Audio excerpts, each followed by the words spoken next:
Welcome to Build. I'm your host, Laura Haywood, and today I'm joined by one of Broadway's most all-around stunning performers, Joshua Henry.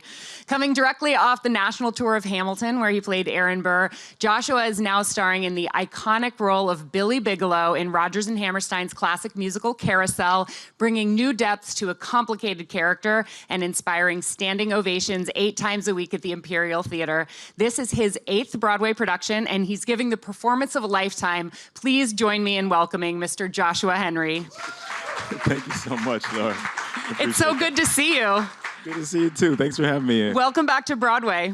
Woo, it's good to be back. I've been looking at your resume, and it is like, if you can do a who's who of things that aren't people, your resume is like, if you had to name the top 8 shows in Broadway in the last 15 years, you've been in all of them. Well, thank you. It's quite, I'm grateful to have been in so many shows and so many really cool shows, diverse shows too. So. Yeah, I know. From rock and roll in American Idiot to singing R&B in the Heights to rapping in Hamilton, which was not technically on Broadway, but and then now Carousel, which is like the most classic of classical Broadway musicals. It's practically opera. Yeah, it is. And I haven't sung this way, maybe in Porgy and Bess a little bit, but for this in such a big way in a long time. I think my teacher back at home, Miss Birgit Fiervante, would be really proud. But it's great to be able to sing a bunch of different styles. Like that's what I never wanted to be put in a box. Coming out of school at the University of Miami, I was like, I want to do it all. And so I'm glad that the shows that I've been able to be part of have reflected that in a lot of ways. Was it purposeful to decide, like, to not let yourself get typecast, or has it just happened that way? Yeah, no. That was, I've been thinking a lot about about this, and my parents always instilled within me the idea that there are no limitations, and that why not you? And so coming to New York, I didn't think that I had to be this or I had to be that. And one of the first shows I saw was Wicked on Broadway, the first show. And in that show, I remember seeing Taye Diggs play Fiyero. Yeah, he was the understudy for Fiyero. He was. Yeah. But I saw that and I was like, okay, all right, well, first of all, let me rethink my book a little bit. Old Man River is always going to be there. Yeah. You know, I can I can run and tell that all day, which is amazing. But that also reinforced the idea that I don't have to be just one thing. Yeah. So I've thought that for a long time. Yeah. Well, you certainly have run the gamut, and I want to talk about Billy Bigelow because he is, like I said in the intro, such a controversial character. Yeah. And I'm curious, as an actor, how you get into his mind and heart and brain, because you know they say you can't play a villain. Even the guy playing the villain has to play the hero. Right. And Hamilton is a perfect example of that because and the audience is brought into how Burr was misunderstood and what was in his heart and mind. I think Carousel, I'm curious as to how you find the humanity in this guy. Yeah, I mean, it was hard. I think Burr really prepped me for Billy. How so? Because he's the guy who did the bad thing, right? I mean, he killed Hamilton. Yeah. So I couldn't think about him as a villain. You know, you go to how you connect with him and, you know, what are the redeeming, humanizing or qualities. And with Billy Bigelow, there's no doubt. I mean, he does just some horrible things that I cannot connect with.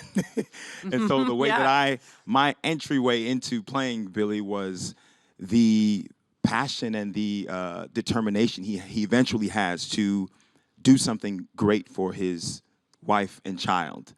You know, he's a really limited guy in a lot of ways, but I really connected with that because, well, in previews, we'll probably get into it, but I had a son. And I knew that this time was going to be, you know, I'd be reflecting on that a lot. And so that's how I connected with Billy, just the love and the passion that he has to do something great for his family. In another connection between Aaron Burr and Billy Bigelow is that Dear Theodosia is the soliloquy of Hamilton. Come on, say it's the song to the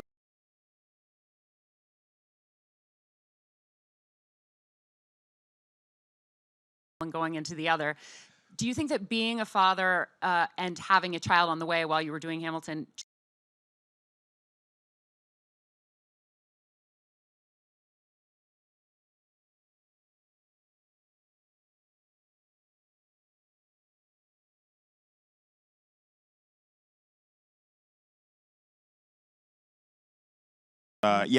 I thought about that every night. And before my son arrived, I would think about that, singing the soliloquy. The questions, I wonder what he'll think of me. What's he going to call me? What's he going to be? I was really asking those questions. It was kind of like a little bit of therapy on stage. I'm like, okay, well, I'm going to work this out in front of an audience here. And then now that he's here, I'm asking the same questions, but I can actually see his face. So yeah, thank goodness you stuck around to meet this one, unlike Billy. I mean, I feel like when a musical's this old, we don't have to worry about spoilers. Sure. But Yeah, I mean, at the same time, I thought I knew this show, and I totally forgot the entire second act until I came in. Yeah. And let's just say that there's a literal transformative moment where Billy takes his future into his own hands, and I I audibly gasped. I was like, "Oh my God, he did not just do that." That was you. That was you. Talk about recreating a role that is so iconic and making it new for today and now. Well, anytime I'm going to do a role, if it has been done before, I can't think about anything that has been done before. I can't watch the movie. I mean, I've watched the movie, but I didn't go back to re-watch the movie. When I was doing, I can't listen to the cast recordings because it has to be, I don't want to be influenced by any of that stuff. So, I really just brought myself to it, and I really wanted to focus on the redemption aspect. And, what are the redeeming qualities, that Billy has? And it's great to think about, or one of the things that I thought about when taking on this role was that I had never done anything like it before, right? And I always want to push myself stylistically, and I like roles that have really big arcs, and this is one of those huge roles. And so it was an honor of mine to tackle it, and I always wanted something that was really deep that I can sink my teeth into, and this is the role of roles. Do you have a sense of why Billy is so angry before we meet him? Well, the way I think about it, I think he comes from an abusive past. I think he had a really bad relationship with his dad. I think the relationship that he has with Mrs. Mullen, played incredibly right now by Margaret Colin. Yes, Margaret Colin, and is a really abusive one. So that's what he's seen all around him, and he hasn't been able to tap into his emotional side. Anything emotional, he really shuts down. He hasn't been given a chance to explore what love is, really. And so I think that's where he's coming from, unfortunately. How do you get from I am never getting married to suddenly we're married, and if I loved you to I love you? The book of the musical leaves some gaps. We meet these characters and they're like, I'm not only do I not love you, I'm never marrying anyone. And then the next time we meet them, they're married to each other.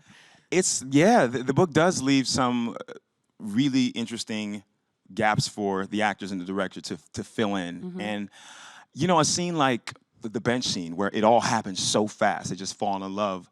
I can only describe it as when someone feels really seen for who they are, that's such a powerful thing. And I think Julie really sees Billy, sees right through him, right through the hardened exterior, right to the little boy that never got love. And this, I think, really, this person who wonders about the grand scheme of life. I mean, he looks out in the stars and he loves to smell flowers, and the way he expresses himself at times is really profound, but it hasn't been explored. So I think when that happens, when you are seen and nobody wants anything from you, they just want to see exactly who you are, love can happen quickly. the moment that in that scene that to me speaks to Billy's entire character is that he starts to feel vulnerable and he interprets it as an attack. He goes, "Are you trying to get me to marry you?" And she goes, "No." And he goes, "Then why is it in my head?" Right. And the fact is, I see it as he's starting to fall in love, but he sees that as something someone is doing to attack him. Yeah.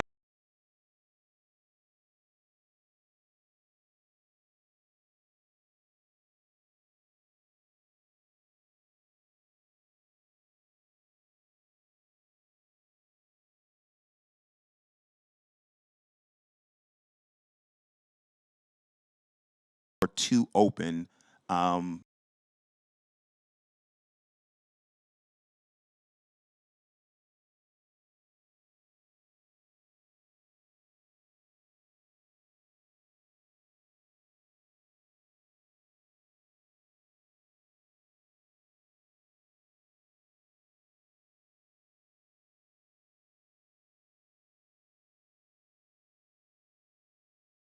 Do you have to, when you come off stage, do you have to do anything to decompress? Or are you like, bye, and you go home to your wife and kid? I think I watch a lot of I watch ESPN. That really Yeah? just brings me all the way down. Like just watching top 10 at the end of the day decompresses anything. I'm just like, but I don't do anything huge to come down. Once I leave the stage, I sort of leave it all out there. And this is the kind of role that, I mean, night to night, I feel wrenched at the end. You know, just like a sponge, just. So I'm exhausted, and it's just time to do something real light. What do you do on your days off? What do I do? I do a lot of music. Oh my gosh, I'm so glad you brought that up because it's my favorite part of your Instagram is you playing guitar. You did a whole series of ham jams when you were with Hamilton, and I'm curious if you could remake, cover, and update any Carousel song, which one would it be? Well, don't sleep on that because I can't talk about it. Now that we are open, you know, Hamilton had, I created ham jams for Hamilton. We're working on a little something for Carousel. What's the hashtag gonna be? All right, it's gonna be called Bigelow Flows. Yes! So That's an exclusive, I believe, right? We're breaking news right now. Yes. So we're still waiting on getting some approval for it, but that's the plan. That's the idea right now. And it'll be you on guitar with your castmates. With friends and family, just like it was in Hamilton. So that's amazing. Fingers crossed it all works out. How old is your son now? He'll be a month on the 19th. Wow, so he is still really, really little. He's a newbie. I'm so glad you're sharing little bits of him on your social media. And I can't imagine going through such major life events personally and professionally at the same time. Has juggling not been hard? It's been hard. I mean, I'm loving it. I feel like I'm learning something new every day. But as he's growing so fast, but it's definitely hard. And it's, when I leave home to go to the show, I have to kind of turn off the family life for a second and completely gear up for what I'm about to do because it's just it takes so much mental energy and physical energy and focus to do. That's really hard, and sometimes I come on stage and I'm thinking about my son and my wife, which is not a bad thing. So they feed each other at times, and sometimes I have to turn one off and, like when I go home, I try not to tap into anything. Yeah, please don't bring Billy. No, we don't do that. Maybe his tenderness for his family, but maybe not some of his actions. But I have to say, I love it. I love having a full plate. I really feel like I thrive when I'm finding my limit. I like to push that. I like to just, I'm all about, as I say, that growth life. And I just want to really stretch, see how far I can take myself. You're constantly referencing working for it, doing the work, staying in it. I was digging into your past, and I know that you studied at school. You've been playing music since you were 12. I hope you're not mad at me for bringing this up because I actually mean it in a really positive way. But like you really struggled with musical theory and you actually had to stay Yes. at school a little bit longer because it didn't come easily to you. And to me, the lesson isn't that you struggled with it. The lesson is that you tamed it, that you did keep going to school for as long as it took to finish those classes and to get it done, to like you said, to grow and to have those skills. Yeah. And yes, I struggled mightily with music theory. It was really hard. I didn't study it before coming to the university, going to college, and I had to stay an extra summer to finish it, and barely got in. But it was something that I really determined, if I'm going to do this, I really have to get it. And I had some incredible teachers, David Gannon being one at the University of Miami, who helped me. And you know, when you want something that enough, you really have to go out. I just feel you have to really sell out for it. So I got an app called musictheory.net.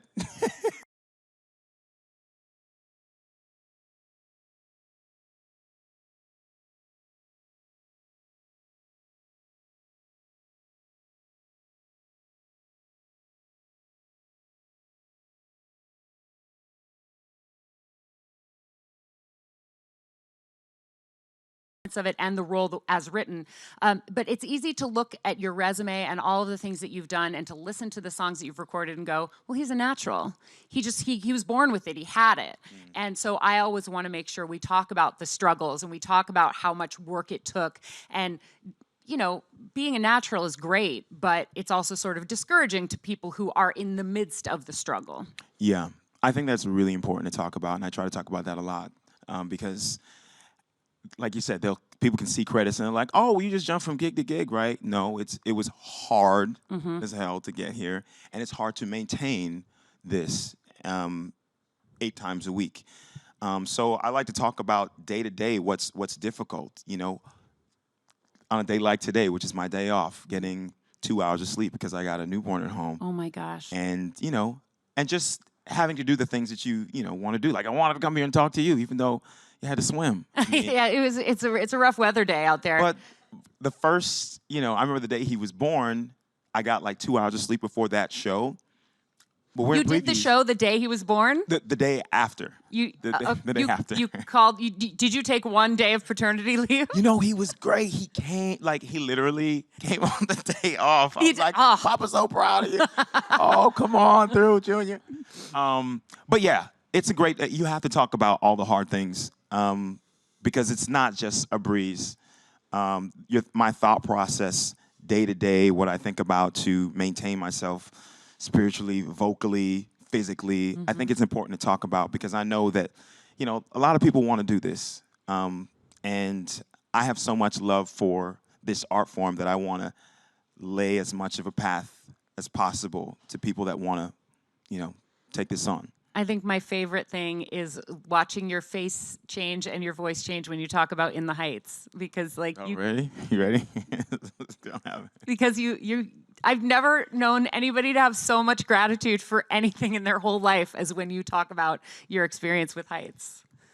I mean, it was my first Broadway show, and I didn't know that it was stylistically what I had grown up in.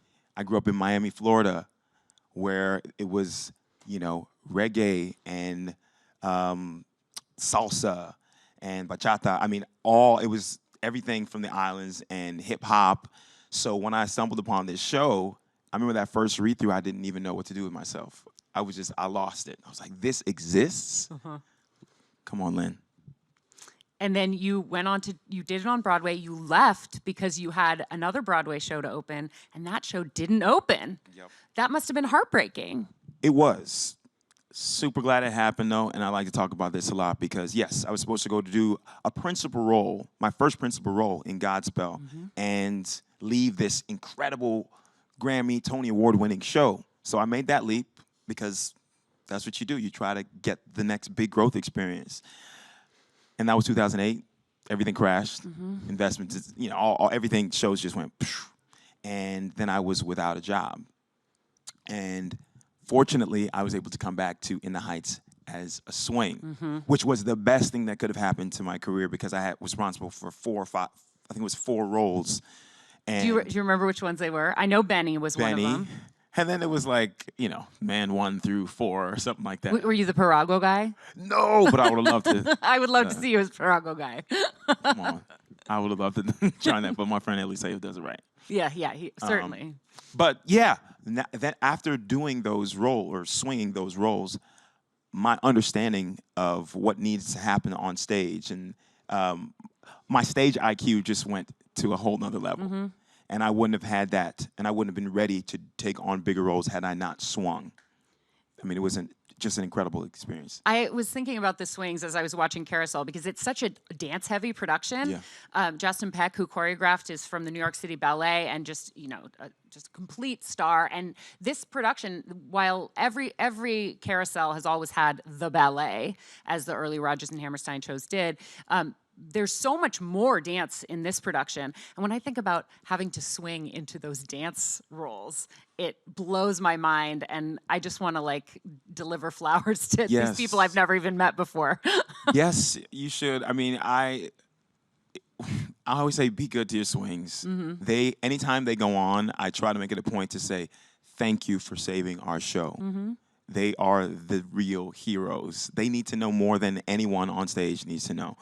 And in this show especially, I mean, I've never experienced movement in a show like this in 10 years of doing shows. Justin Peck really came with it all. So yes, the swing life is really hard. I'm glad I went through it, and definitely show love to your swings when they're in your cast. This is not the first time you've danced on stage. You did some pretty amazing stuff with Tin Man in the tap. Tin Man in The Wiz is also a barker. No, is he really? Yeah, he's a carnival barker. What? Yeah, I was reading about it this weekend. Damn. I know, all the through lines. I don't have a ton of time left, and I want to make sure to get to some questions from the audience. Okay. Hi, I saw the show when it was in previews, and I thought it was so wonderful, so congratulations on that. Thank you. What was the audition process like leading up to booking Billy Bigelow, and also where were you from your agent saying that you booked the role? Well, this was one of those rare moments where, it's weird to say, but I didn't audition for this one. I was doing Shuffle Along. R.I.P. What's that? Rest in peace, Shuffle Along, gone too soon in a major way. Soon. And I got a call from Scott Rudin, who came up with the idea, and he took me in his office and he said that he thought this would be a great idea. Would I be interested? And yes, I'm interested. Yeah, I mean, it's you hope and pray for the opportunities like this where people know your work, over time and trust you enough that they think, hey, you'll be able to just do this. And this was one of those opportunities. So super grateful to be at this moment right now. Who else has a question? Hi, congratulations on the baby, by the way. That's Thank awesome, you. man. I'd love to hear you talk about what it was like coming from something like a really structured hip-hop show like Hamilton to rehearse for, like you said, the role of roles in a classic of Carousel and Billy Bigelow. It was, the hardest part was vocally because, I was singing, using pop chops, which thankfully I can do both. But when you're going into music that requires you to support line for say 7.5 minutes in soliloquy, you can't mess around with your breathing. There's no tricks you can have to get around having to sing a note for 10 seconds. And so I had to really get back to my vocal roots. Which is in, I had classical training. And on top of that, I can put, other things on. So I went back to my teacher from high school, Birgit Fioravante, who literally was the reason that I'm in this business. She's the first person to look at me and say, hey, you can do this, before I even knew what this was. And I brought her up here and started training with her again. You flew in your Miami high school vocal coach to train you for Carousel on Broadway? Absolutely. That's like the best pay it forward story I've ever heard. paid all the way forward. That's amazing. I would not be talking to you if it wasn't for her. I mean, she literally, when I was I 17 years old, I did a production of The Music Man, and was like, after I did that, she was like, you can do this for a living. I had no idea what she was talking about. Anyway, so she gave me like free voice lessons and, you know, taught me how to sing and support and use my voice. And so I brought her back up here to train for this. So, you know, that's how I got into, you know, vocally for Carousel. Is she the one who told you that to make it in this industry, you have to be nice to everybody? She didn't tell me that, but I mean, it's good advice to be nice and likable. When you were nominated for one of your 2 Tony nominations, you did an interview where you were asked about the best advice you ever got, and you said one of your teachers in high school told you be nice to everybody, and I love that. I think that may have been Amy Daisy. Yeah. Well, props to Amy Daisy. Yeah. We have time for one more question. Hi. So how hard is it to tap into this character compared to some of the other characters that you've done, and is it hard to let go? Is it really hard to let go at the end of the day when you're done? Hard to let go at the end of the day? Yeah. Well, it's